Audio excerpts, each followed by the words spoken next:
answer to that has to be sort of. I've sort of always belonged to the Anglican Church, and I'll explain what that means.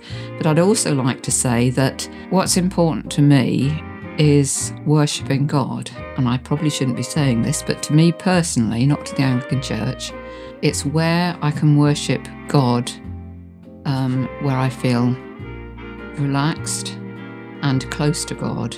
I was brought up in an Anglican church and loved it. And it wasn't until I went away to university that I said to my roommates, well, you're going to come to church with me on Sunday? And then they said, well, we'll come as long as it's a free church.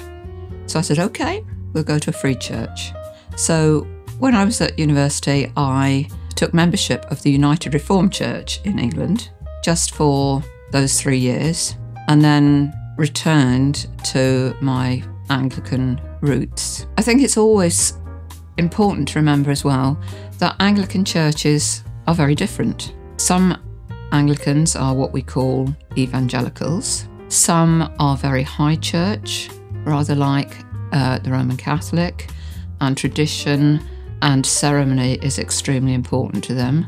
Other churches are in the middle of that. So just because you go to one Anglican church and you feel comfortable in it doesn't necessarily mean the next one you go to is going to be the same. And I think that's something that people need to remember. I love the most about Anglicanism is the breadth of it. It doesn't matter whether you are very high church or very low church or anything in between. We have our disagreements, as everybody does in every walk of life, and in every faith and in every denomination. But we all meet together. We all share the same faith. We all follow the same liturgy, which is just simply the words of the service. And this is another thing I love about the Anglican Church. All of our services, when you get used to them, you will think, oh yeah, I remember that verse, I've read that in the Bible, and all these things keep coming back to you. And we also follow the Christian year, a cycle of events during the Christmas year, starting with Advent, and then going to Christmas, and then Lent, Easter, Pentecost, and then what we call normal time, and then back to Advent again. So we follow this pattern every year. I suppose the challenges of Anglicanism is the fact that it is so broad a church. And therefore, as I said earlier, there inevitably is discord. So for example, in the Anglican Church, even today, you will get some priests, some male priests, who do not want to work side by side or even accept women priests. There are other priests who don't accept LGBT+. Equally, that's the other way around as well. This does cause some diversity, but I think what we have to overcome there is the love of Jesus. Jesus accepts everybody. It doesn't matter whether we're high church, low church, it doesn't matter what our gender is. He loves us, God loves us. And I think that's what holds us all together. My mother drew me to the Anglican Church. I have to admit my father didn't come to church, except when I was baptised and confirmed. So my mother always took me to church and took my sister to church. And as I said earlier, I absolutely loved it. And it was part of my community. It was part of my home. I've never not had a faith in God. That doesn't mean to say I've never questioned it, because all through life, very difficult things happen. Such as when I was still at school, my father suddenly dropped down dead. When our son was born, it was 50-50 whether he was going to live or not.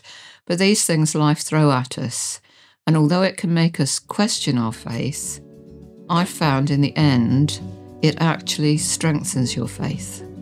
That would depend on whether it was an Anglican church we're talking about, or whether we're talking about St Matthew's specifically.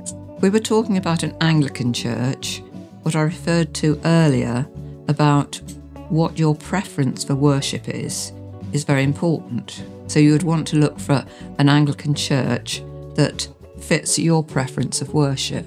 At St Matthew's Church, I'll tell you how we came here.